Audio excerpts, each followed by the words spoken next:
I love it. Give it to me now. Come here, you big chunk. Look. Nope, we're Dude. done. We're done. See, bye. The cat knew. The cat knew. The camera was on. It's over. Cat always knows. It's not internet cat. They can't seize me. No, but I you're on disagree. the floor. Yeah, you punk. I know. I see you. What? We're late. What are you talking about? You know, I don't know what he's looking at, but we're live. We are live. Oh, you're just on a delay, dude. It's like a 30 seconds delay. Jeez. That's sad. It can't be that late. Maybe for you it is. It says here we've been broadcasting for 45 seconds. And it's 3 p.m. So there you go. You have legs. Yes, Antoine, but do you know how to use them?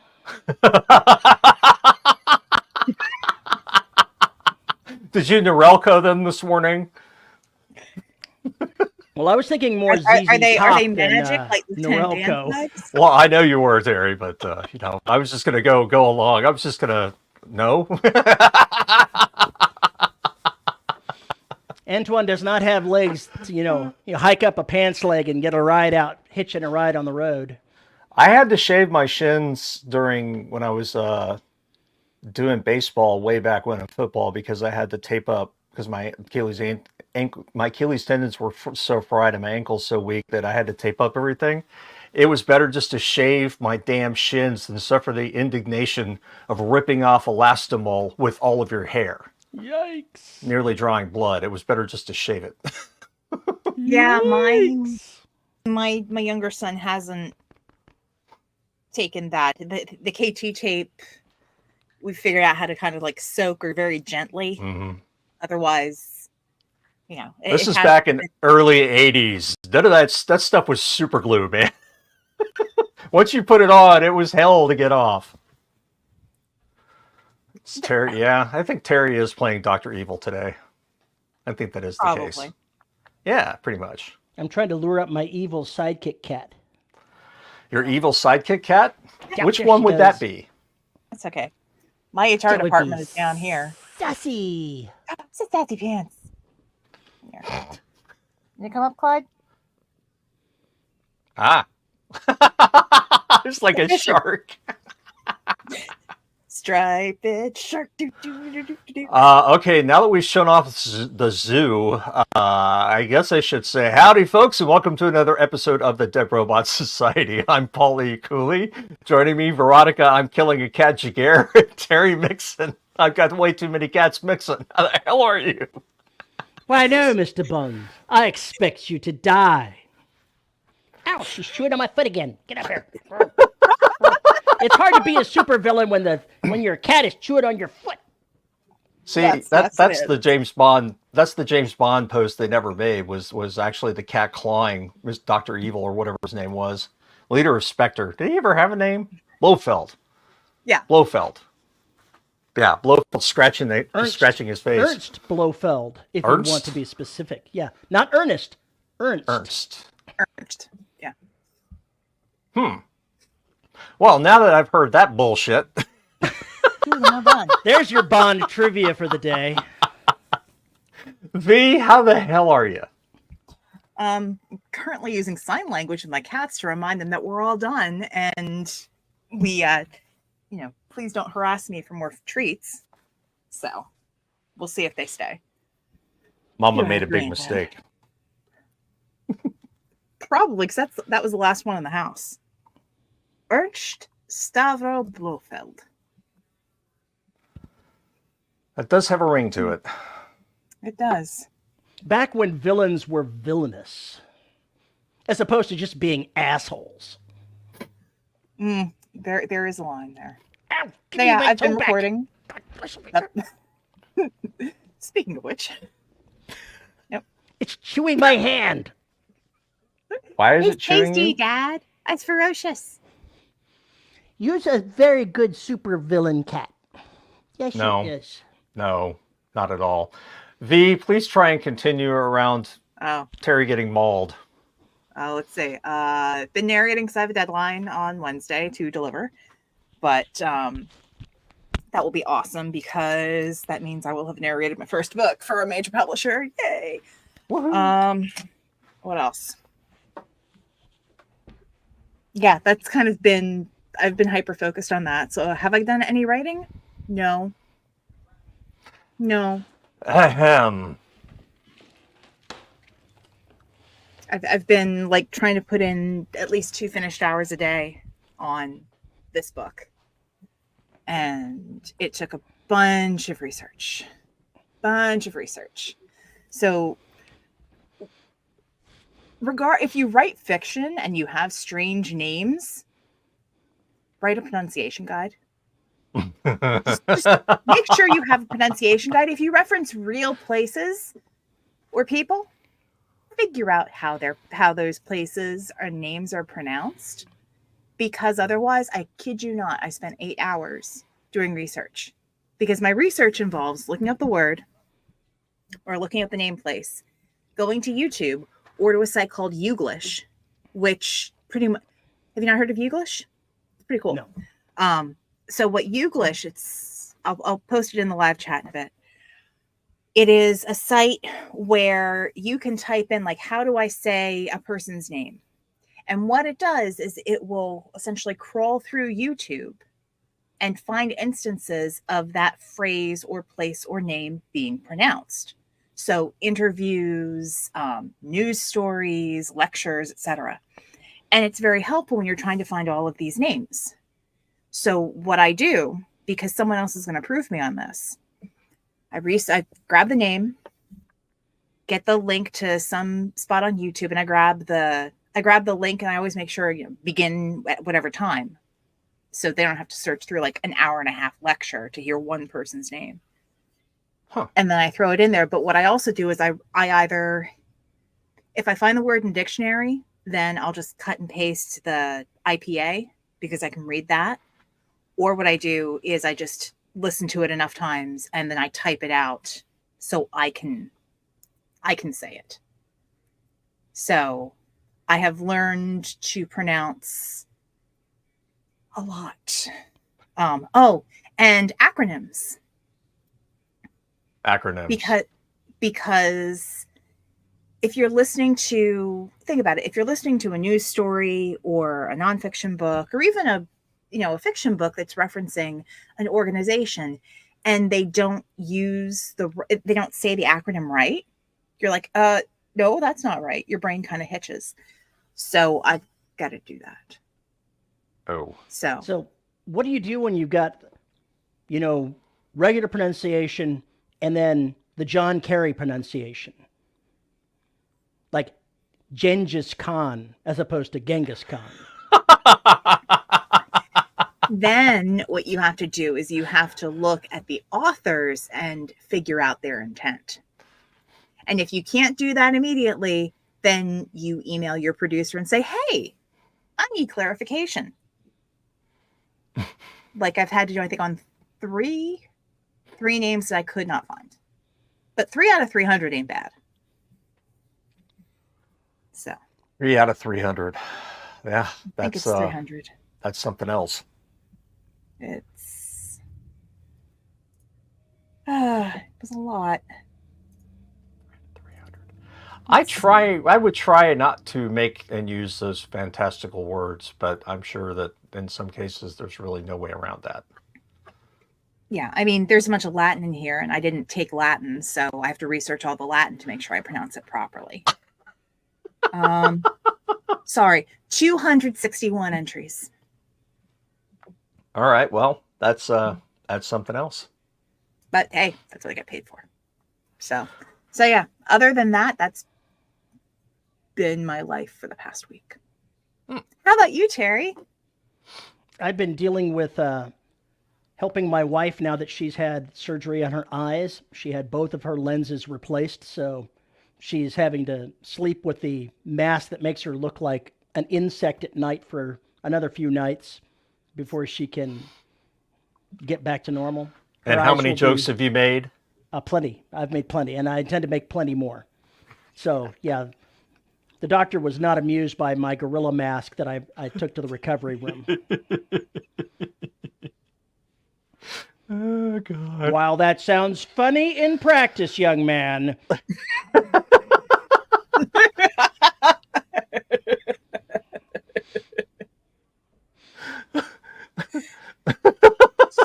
So, has she whipped your ass yet? That's the other question. No, she can't see me. That's the problem. Now she's going to be able to chase me because she can see me. She might be able to throw and actually hit me this time.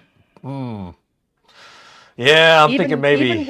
Even with the inflammation still there and whatnot, her eyesight is better than it was before the surgery, and it's going to continue improving. So things are looking very promising. Glad to hear it. Excellent.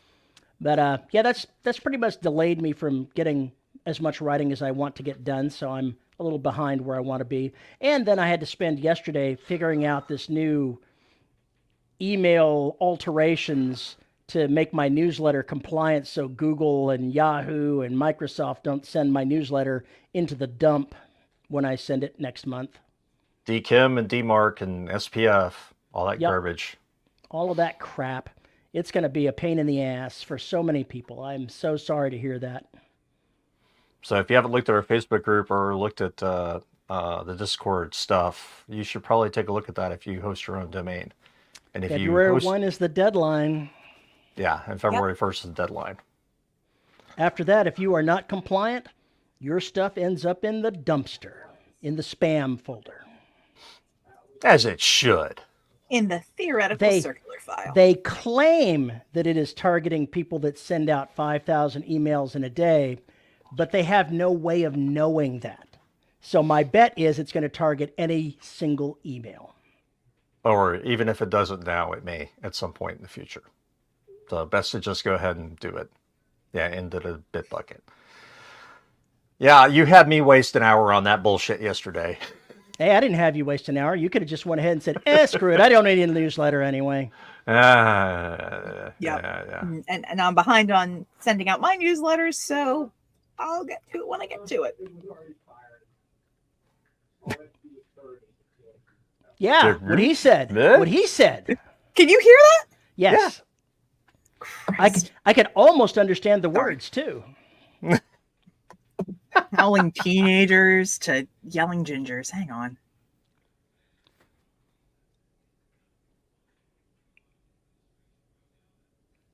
Terry's cats tried to steal your legs. I'm still trying to figure out how that works exactly. Still trying anyway. Well, I've been working on evolution all week, and I've finished my, God, I hope the last pass.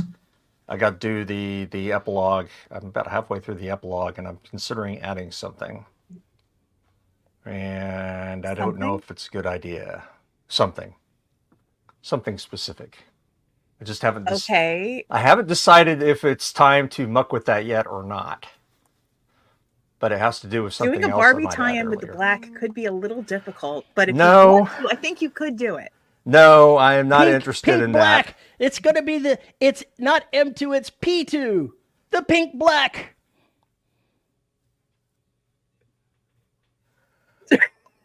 You've hurt my brain, dude. It's like pink slime after the whole like chicken nuggets thing. You have the black and then you have the pink slime.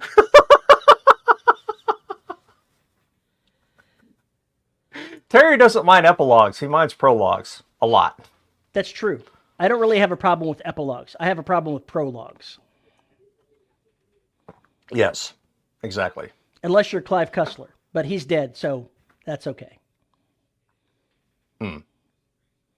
Need to know.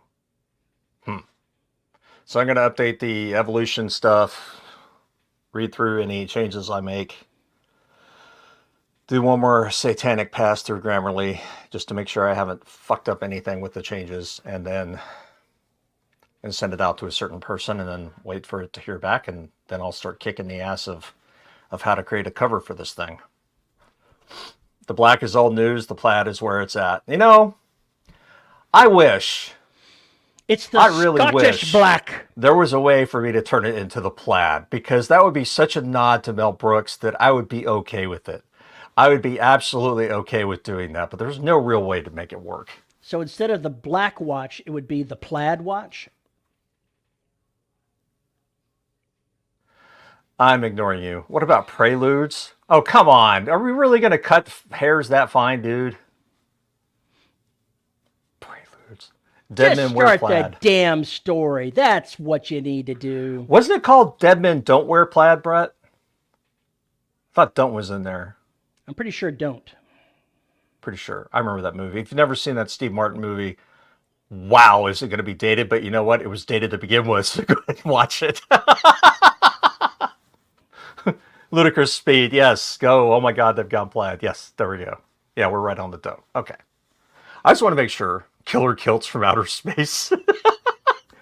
So instead of the all blacks, it's now the all plaids. Well, the fifth book does take place in that general area. So, New Zealand, Australia, PNG, all that kind of stuff. Highlanders in space. The black splits after falling into a tub of rainbow sherbet ice cream and takes on new colors like symbiotes. And when they come back together, they take on a plaid design. That's the sound of Paul ignoring all of your story suggestions. Isn't that obvious? I have to treat y'all the same way I treat Terry, which is yeah. Except that about a third of the time, it's not that. A third of the time is you sitting there, giving me that face, and you going, God damn it. God damn it. Tim says, I just remember Brandon Sanderson started one of his books with a prelude followed by a prologue. Is the prelude an info dump? Is it info dumpy? Can you have a pre-prelude so you can have one before the other? Dude, it sounds like there's just you can add pre infinitely to, whatever. Yeah. Prelude sounds like info dump. In the beginning, yada, yada, yada, yada. We now join our story in progress. Do, do, do, do, do. Yeah. That's what a prelude tell sounds the like. Damn story. Just get on with it. A pre-prologue. And then you can have a post-epilogue. Yes. Pre-prologue into a flashback. Oh, I hate you so much right now. There's an order of operations that my brain respects because of coding, and that was some bullshit right there. We've run out of parentheses and brackets to properly format that. Man, don't you hate it when you have to go through this and there's so many brackets and whatnot without the right coding editor, so it's not highlighted? I'm missing one. Where the hell is it? Yep. I closed all the doors. No, you didn't. You left one open. Which one did you leave open? That is exactly very how much it is. like it is in a mansion full of doors. Very much. The prelude is for the series. The prologue was for the book.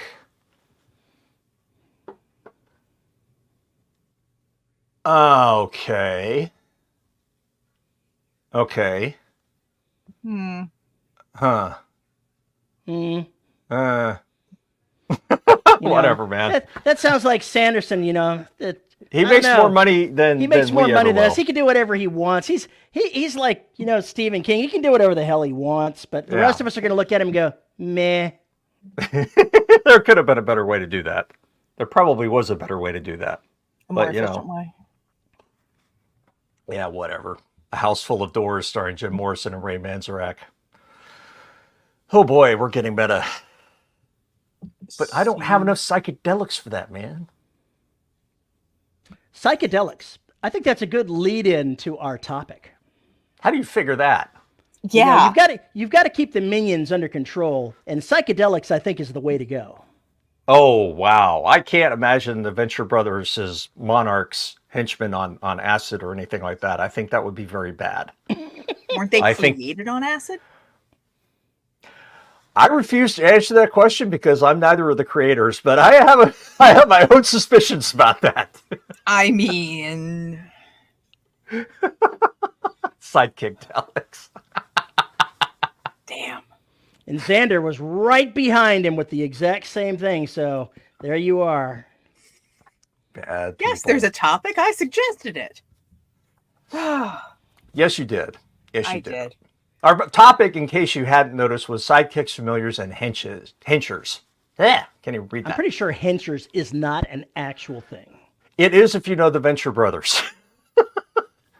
hence my particular moniker there.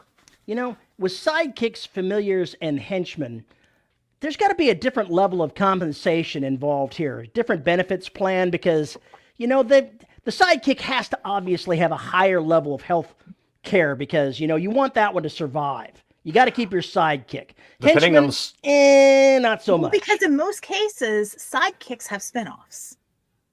You can spin off a sidekick into, their own story. There are very, very, very few examples of where your henchmen's, henchers, whatever, where they spin off. The only one I can think of are the minions. And that just kind of defies the whole. Those are sub-henchers. Yeah. Minions. Henchers get paid. Minions are free. I got that, yeah. So wait a minute. Are you saying that familiars? Is it like the fan stuff? The fanboys? A familiar? Familiars? No. No. Familiars are. You have a house full of them. Familiars are like they're the animal. Magic, typically an animal that is bound to you in some way that is also part of your identity and has power. Yeah. It is an extension of you. In certain books, it's the black cat the witch has. And the black cat is actually a demon in disguise or something along those lines. Or it can transform into something else by the virtue of it being a familiar. Right. So there's all sorts of... It's used everywhere in all sorts of different cases. Yes, minions are very expendable, like flurkins. Yeah. Yeah. And you've got, other familiars, you've got, I would argue that Roach from the Witcher series is a familiar. More than a sidekick, but, the horse is important. Saying minions are expendable and then saying that flurkins are, I welcome you to attempt to expend a flurkin. I welcome to see the attempt. What the fuck is a flurkin? I'm lost. It looks like a cat, but when it opens its mouth, it's got tentacles and whatnot, and that's how Fury lost his eye. Oh, that's from Resident Evil. No, it's from Marvel. It's a Marvel thing. It's a Marvel thing. Essentially, it's the embodiment of Cthulhu, and the first time you see it, it's orange and named Goose. Cthulhu. My sure. God. It is. It's pretty much Cthulhu was what it was. Exactly. Oh, yeah. It ended up killing something rather dangerous, too. I can't remember what it was, but it got into a one-on-one with some badass something and just basically ate it. Something with the scrolls. Yeah, something with the scrolls. Mm-hmm. So then the question becomes, at what level do you deviate from familiar to sidekick? I don't know that you need to. I think you could probably have both. Oh, yeah. Yes. I would say I've so. narrated stuff where there's both. Well, I would say an example of this is Butters, right? Butters is a sidekick. But the dog and the cat are familiars. Butters promoted himself from being a sidekick to being something else. Yes, I understand the series changed, but in the very beginning and everything else, and most of those folks, except for what's his name, who's on equal footing with Harry, is essentially a secondary character. There's that relationship very much. Then is he's the sidekick, and this is all true, and I agree with that. You haven't read the books because you stopped at a certain place, and in a very real but limited way, he stepped up to being equal to Harry. Right. Hey, Scott. On time to babble. It's a Pondy. It's a Pondy. It's a Pondy. The maker of my damn sexy covers. He can be the flurkin. He can be the flurkin.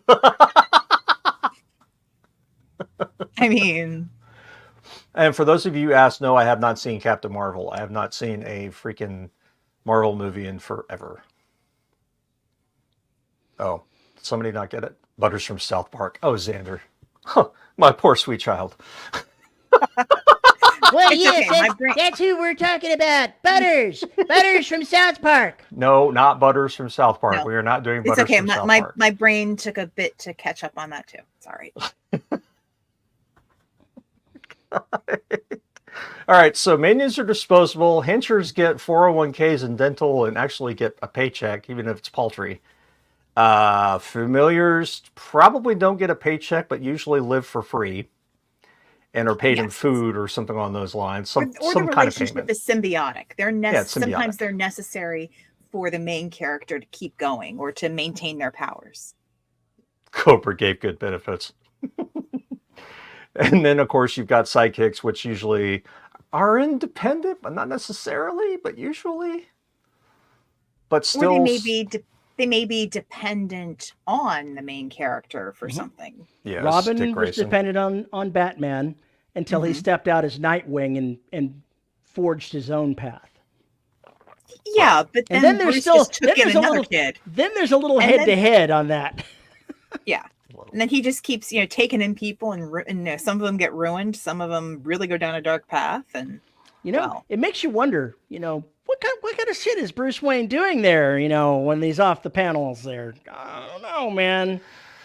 I can't believe you would accuse Bruce Wayne of anything like that. Oh, yeah. I think the Empire and Cobra both had great benefits. I'm going to tell you that Bruce Wayne putting kids through that kind of stuff, that's not the kind of thing that Health and Human Services is going to smile about. No.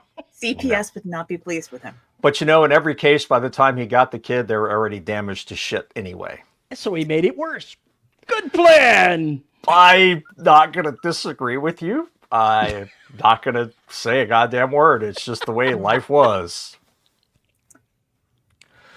You wonder about that. Benefits. Okay, benefits for henchmen. Henchmen are usually doing a job. Call them henchers. Right. They're usually doing a job. They're actually employed. They go and do shit for the main character, whoever that is, or villain, whatever you want to call it. They have a boss. They have an organization structure. They have a uniform allowance. They typically do have emblems or something along those lines. I mean, think about the Joker. All of his henchers are dressed up in clown garb. Every single one of them. The Penguin's idiots are dressed up, at least in the old 60s Batman, are dressed up in a certain way. You have basically all the henchers are wearing some kind of costume so they can somehow differentiate themselves from everybody else. Right, team uniforms. For us fellow Venture Brothers fans, where do walking eyes fit into this picture? That's a weapon. That's something different. Yep. The Joker jackets were sweet. Oh, what's the difference between henchmen and mercs? Is it just the employer? Yeah, no. Mercs have no loyalty. There's no loyalty implied with mercs once that paycheck doesn't clear. Correct. And that's why one of the if you've read books or watched some series, sometimes you wind up, the mercenary who is trying to kill the hero in the first book winds up becoming an ally by the second or third book because, well, the hero pays better, or someone else is paying better, or the villain welched on the contract. And so, well, enemy of my enemy is my friend. And then you've got people like Slade Wilson, and they make things really complicated. Oh. Great villain. I think the differentiation between henchers and mercs is that henchers actually believe in the boss. They're usually some kind of cultish allegiance to whomever their boss is. Mind wiping and control, that doesn't necessarily mean believing in the boss. The boss may have a hand in that. Well, I'm just saying it's like it becomes a cult, right? It becomes a cult of personality. That's usually how you get henchers to sign up in the first place. Who the fuck wants to go, otherwise, who wants to sign up to get blown up or shot or thrown in prison for a paltry sum of money and 401k? But maybe they don't know that in the first place. Maybe they're just like, I was going to go work in the warehouse and, pull orders. Yeah. And, oh, by the way, hey, there's something for promotion here. Oh, it's an overnight shift, but it pays double and there's a required uniform. Oh, but I get vision and dental. Shit, yeah, sign me up. That's perfect. A group of villainous henchmen that are all recruited from Amazon warehouses. I mean, the benefits could be better. Wage is probably better. They probably don't have to pee in, bottles to avoid breaks. Easy picking grounds for those guys. You could lure a bunch of them over to the dark side. Did you really just say that, Rick? Paltry sum of money blown up. Isn't that the U.S. Army? He's correct. That is right on target. I have no response to that because I just have no response to that. He knows what he's talking about. All right, now minions are the absolute fanatics. They are the people who will. Those are the fanboys you asked about earlier. They're the people who will crawl over broken glass just to have a chance to kiss the hand of the villain or the cult of personality leader that's there. They don't need to get paid. They will gladly risk their lives for nothing. So if you look at, Rick said the USAF has better food. So are there different levels of minion? You know, you've got the Army level minion, you get the Air Force level minion, you know, with better food. So how does that work? Because Air Force is more important than the Army. Oh, I disagree. And then the Navy is more important than the Air Force. Pretty not. I'm loving this. You keep trying. I'm not going to. I dropped what I needed to drop. I said what I needed to say. Now I'm just going to sit back here. Tim mentioned Renfield. Have you seen the movie Renfield? No. It was amazingly good. It was really good. Watching vampire version of Nick Cage was just over the top amazing. See, I'll probably watch it at some point. I'm just not nearly as fan of camp as you are. There was some camp in there, yes, but mostly not. It was flipping the story's narrative on its head. It was pretty good stuff. There was there was real story in this. Yeah, until Nick Cage shows up, and then in his scenes, it probably is all Nick Cage. Yes, because he chews up the scenery, as one does. Thanks. That's the only thing he knows how to do is chew up scenery. And don't get me wrong, I've enjoyed some of his movies, but there are others that just go, why? My wife just watched one with him as a retired hitman. I haven't seen it yet. I only saw bits and pieces of it, but it looked like it was good. My favorite, I think my favorite just like comfort movie to watch with him is Gone in 60 Seconds, because it's just like it's great for the storytelling beats and all of the other things that happen. Now you got to go ahead and see the one. What is it? But the one where he's dead and in the car. I'm trying to remember. He's Brett, what coming year did back that from come hell. Oh, what is the name of that thing? Drive Angry was the name of the movie, and it was just ridiculous. It was hysterically funny and utterly ridiculous. No, the one that I think that like the best like chewing scenery implausible nonsense is The Rock. Yeah, pretty much. Oh God. Fun mean, movie, but turn your brain off. Yeah. Completely off. Same with Con Air. Con Air is another one that just I have to step out. No. Put the bunny down. Down.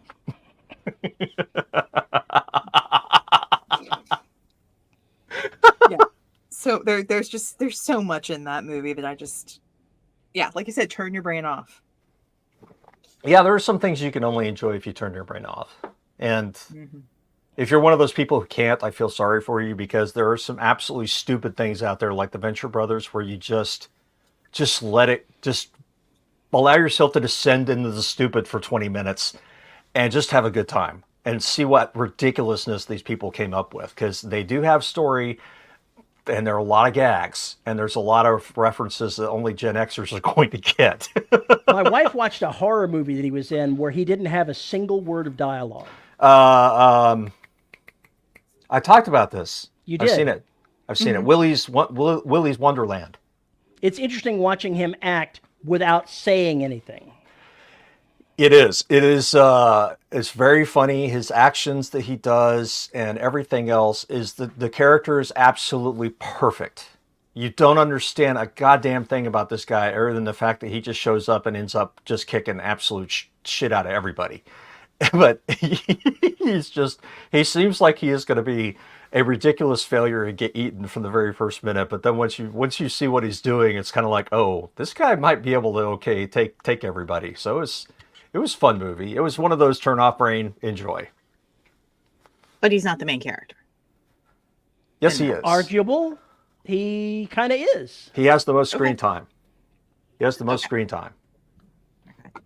I just don't want to tell you what he's doing during most of the screens. Yeah, you probably It would don't wanna ruin know. it. It would ruin it. It would absolutely Fair enough. ruin it. But it is an awesome movie. It is an The awesome movie. one with I'll go to bring us back on topic. But the one movie that I always remember when it comes to like sidekicks is the movie Sky High, which I don't anticipate anybody in this crowd to have seen, but I watched it for research because I write superhero stuff. But just the cameos in it are fantastic. I mean, Bruce Campbell has a cameo as a gym teacher. Oh boy. Oh, it's great. Oh boy.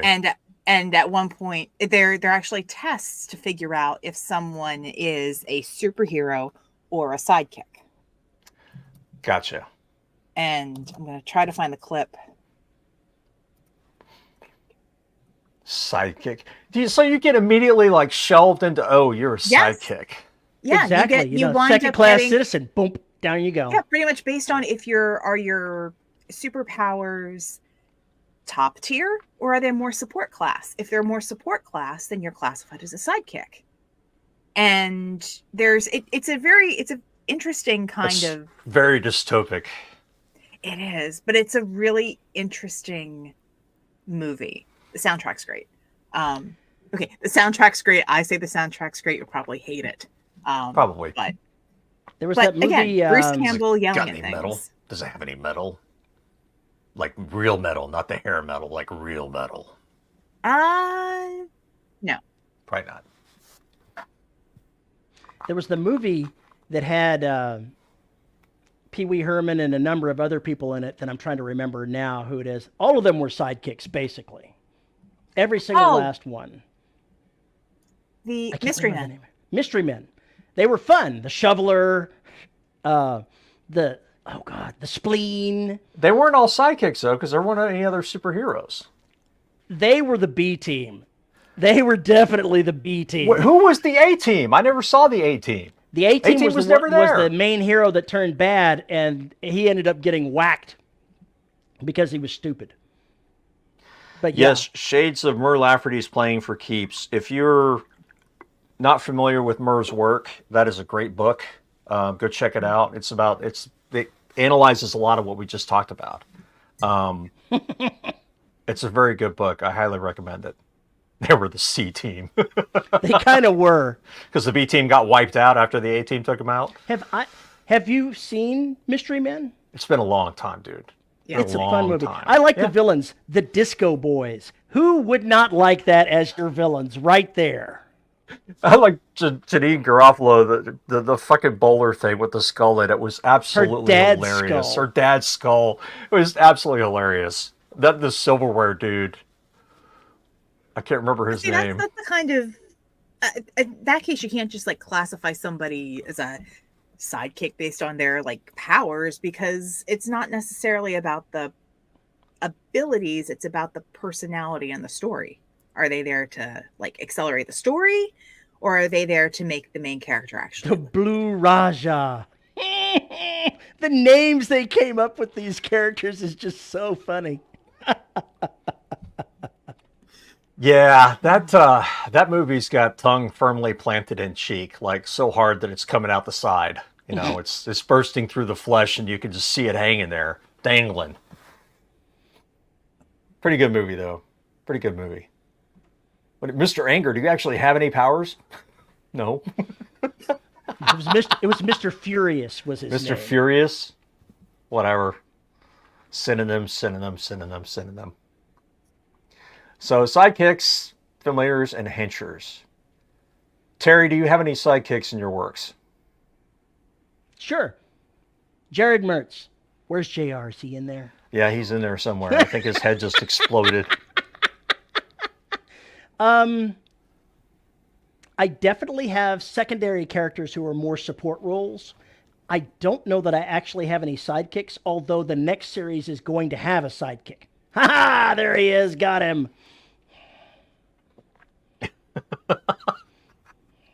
I'm trying to think. I don't know that I have any sidekicks. I think what you wind up doing in your stories, and Terry, you do it to a degree, is when you have these long running series, you have your main voices, but you wind up elevating one of those secondary characters to almost a sidekick in that they're necessary to help the main character move the story along, but they may not necessarily change throughout the course of the story. Or they'll change just a little bit and then they're, I don't want to say stagnant, but they're they get their stable. moment in the spotlight. Yeah. Relatively static. They're stable through the rest of the story. So Carl Owlett is a wonderful example. He's definitely sidekick material because he gets a point of view later on, but then once that's done, well, he's there and he's a resource, but he doesn't get those little vignettes as much. In the next series that I'm going to write, the main character is going to be the point of view, and he's going to have a teenager that he's having to raise and train and help through life. That's definitely going to be a sidekick, firmly planted as the sidekick from the very first moment all the way through. Okay. I'm sure that he's going to have his moment to shine at some point in this series, but he is definitely second fiddle to the main guy. I'm trying to figure out who the main characters actually are in Derelict and Soul and Beyond thus far.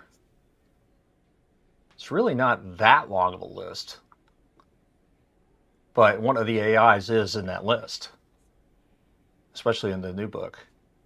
That's an interesting point, but I wouldn't call them sidekicks. Like, for instance, if Dickerson or Callie is leading a squad, that squad is going to be with them throughout a whole bunch of stuff. And they're going to remain static because usually it's just for action sequences and everything else that's going on. It tended to be like, for 10 or 20,000 words, they might be together to stretch. It doesn't make those characters sidekicks. No, they're just then secondary characters. Yeah, in some ways tertiary in some cases. Okay. I think there's a real difference between being a sidekick and being a secondary character. Mm-hmm. A sidekick is almost inextricably bound to the main character. In some way. And I would argue the military does not count. Military chain of command doesn't count in that instance. At least I wouldn't count it.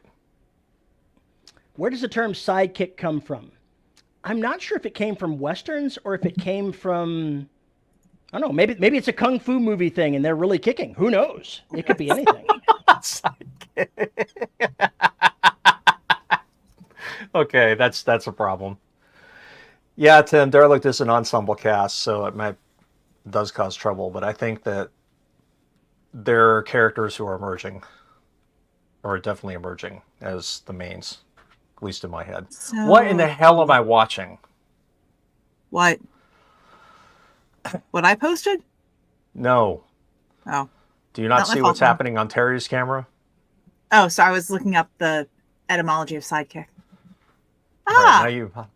Forced feline grooming. So here's my question, Terry. At what point does that cat's tongue discharge so much static electricity that you just explode?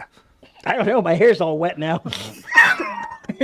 I don't know. You're lucky. The Mighty Ginger had involuntary feline grooming happen and actually had a claw holding him down at one point. Oh, no. and there's a stab. Yeah, pretty much. Styling hooks. Keko used to do that to Shadow. At some point, for some reason, she'd start cleaning him, and he'd no, I'm not interested in that. She would just clamp down, throw one paw on top of him, and just keep going, and he'd be like, all right, fine, Mom, whatever. Yep. Anyway, Igor? Igor. Yeah, don't you know you're young Frankenstein? It's Igor. It's Igor. It's Igor. So evidently, sidekick is first used in 1896, as in a person closely associated with another as a subordinate or partner. Huh. But does not say why. No, hang on. checking. I can find several dictionaries. Let's see. What am I right about now?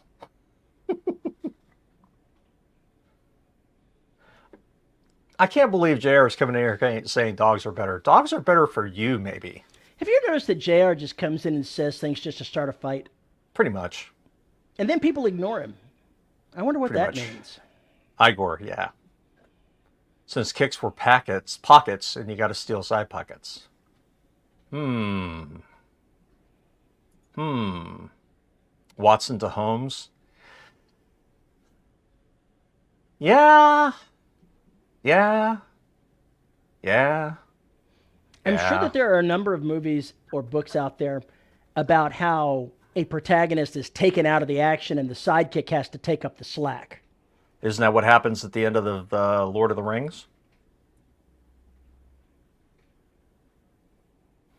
You could possibly say that that is indeed the case. Sam's the one who carries the ring to the end, not Frodo. Sam's the one that destroys it. Just saying. So I think that's. I think in some cases it gets really difficult to pin that down, and I don't think there's any necessarily concrete answer to any of it. The bottom line is I know a hench when I see one. So when you look at the Three Musketeers and D'Artagnan, he's the sidekick, but he's somewhat more than just a generic sidekick. He's the, I mean, he starts off as definitely the sidekick, but by the end, he's the heir apparent. Could be. Yeah. So that's part of the journey that goes from beginning to end. It depends on whether you're talking about the books, and then there's which movie are we talking about. Now, Right. I want to go ahead and talk about him for a brief moment, because since the character that I'm going to have in my next book is a duelist, I got myself sidetracked watching snippets of sword fighting from the 2011 version of the Three Musketeers, the one with the ridiculous, flying ships with balloons. You must not have seen that. No, I missed that somehow. Did I?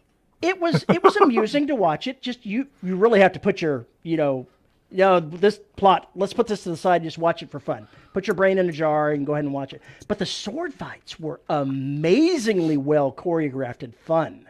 So it was I'm like definitely going to use parts of that. It was Three Musketeers, what, steampunk style? Is that what you're saying? Kind of, sort of, yeah.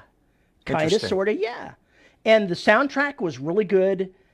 And it had who played Legolas? I've totally lost act.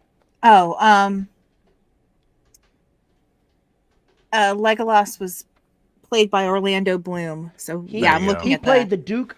He played the Duke, the English Duke, in that Three Musketeers movie, the villain. And he chewed up the scenery too. And they had Skarsgård as Rochefort. No, Mads Mikkelsen. Mads Mikkelsen. I always get those confused. Mads Mikkelsen as Rochefort. And Luke Evans was Aramis. If you can take your brain and put it in a jar and say, flying airships, let's not really pay attention to this, and just watch the movie for its ridiculous fun, it is a really fun, ridiculous movie with great sword fighting and pretty good acting. Matt, Princess Bride does not have the best sword fight ever. Sorry, must disagree.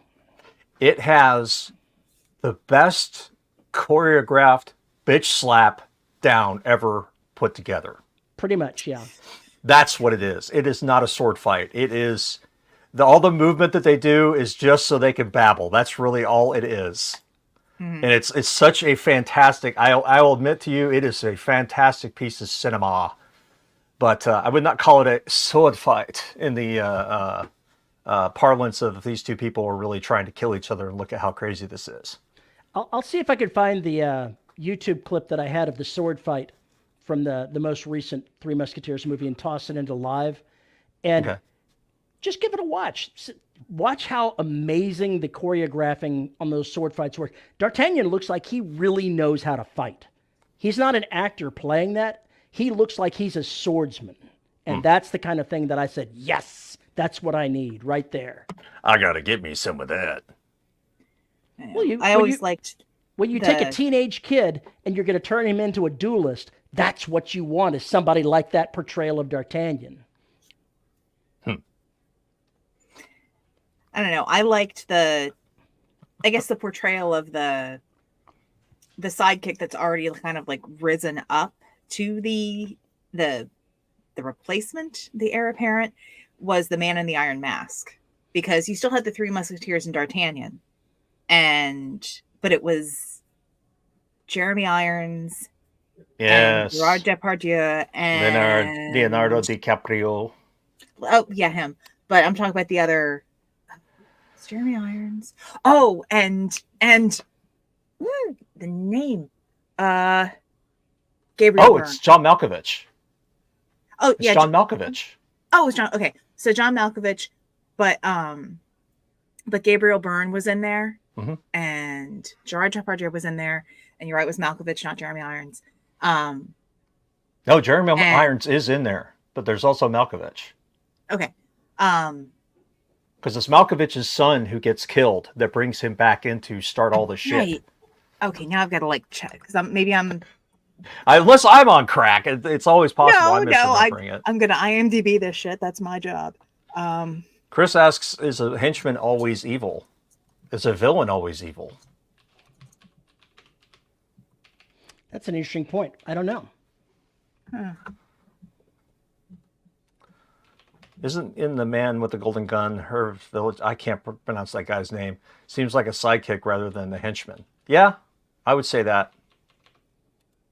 That's more of a sidekick, much more. Oh, okay. So all right.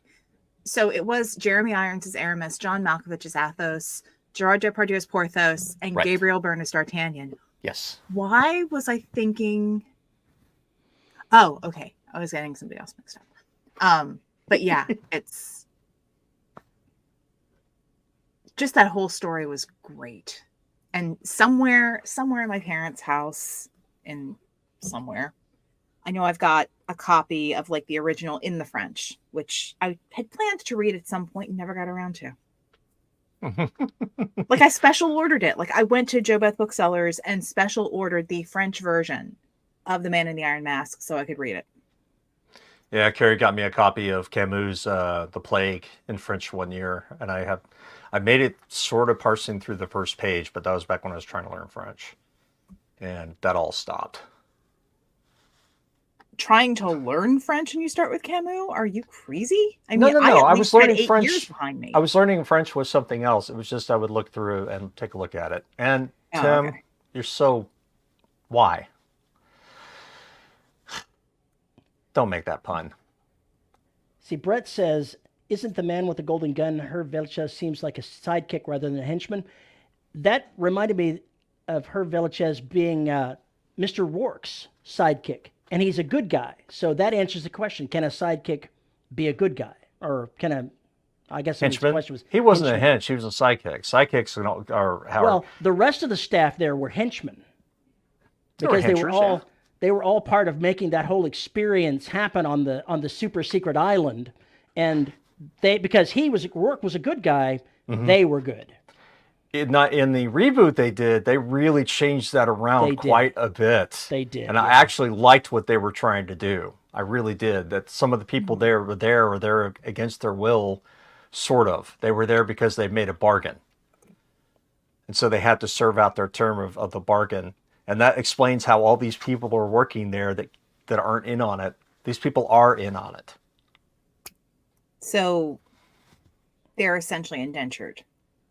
Yeah, they're he's right in saying they're henchers, but I'm saying the reason why they're henchers is different. They are compelled. They have been drafted, so to speak, by their own means. Because if I remember correctly, Malcolm McDowell didn't go out and filch people off the street. There were people that came to him with a problem, and you'd see them in one episode where they were the main, dish du jour, and then you'd start seeing them in the episodes after that because he saved their ass, and now they're indentured to him for some period of time. Gotcha. And it had this whole supernatural air to it, which was really creepy. It had a good shot at doing something. I was kind of upset when they got canceled because I was like, this really had a chance. This really had a chance of being cool. Kind of like Cupid with Jeremy Piven. That was excellent. They canceled that way too soon. Way too soon. Why does all the good shit get canceled? Because of Fox and ABC. Carnival Row wasn't on either of them. Oh wait, that one got canceled because the budget was crazy. Yeah, that would be a problem. Good. Period pieces are kind of a pain in the ass in that way. Just slightly. Well, that and all the special effects with flying fairies and Flying cool fairies.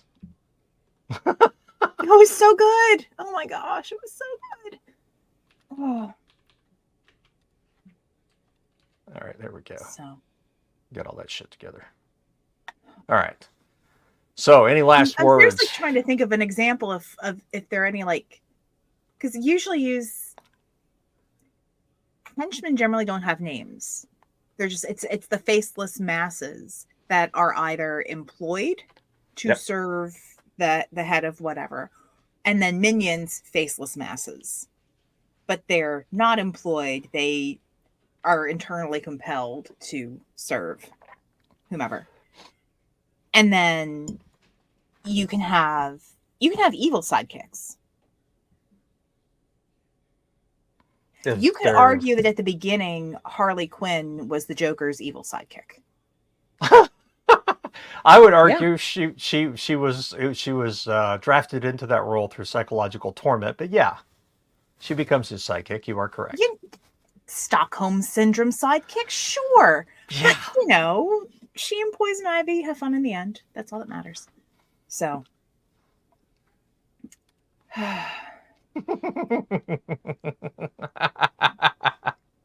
The reason why I'm named Henchman 21 is 21 is the henchman that really starts taking over the Mark's lair and everything else. He just becomes the secondary character. He moves on from just a side bit, this side running joke into a secondary character.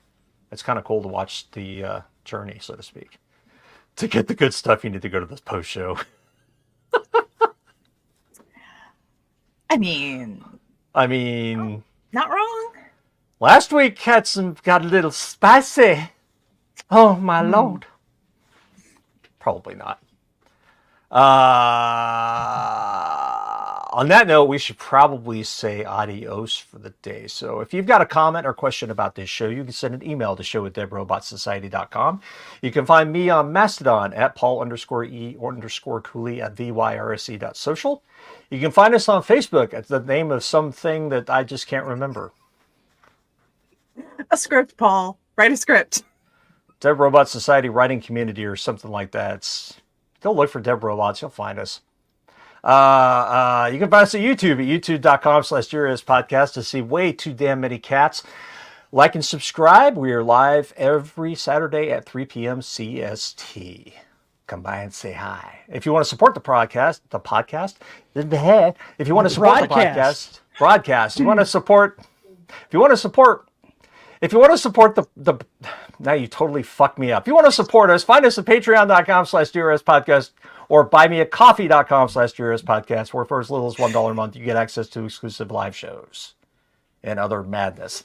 And at the $10 level, your name gets read. And our $10 patrons are Nate Cosby, Antoine Batts, Tony L. Joy, Rick Shaw, Lisa Slack, Isabel Cushy, and Tim Niederreiter. Thank you very, very, very much to all of you and to all of our supporters for making this shit possible.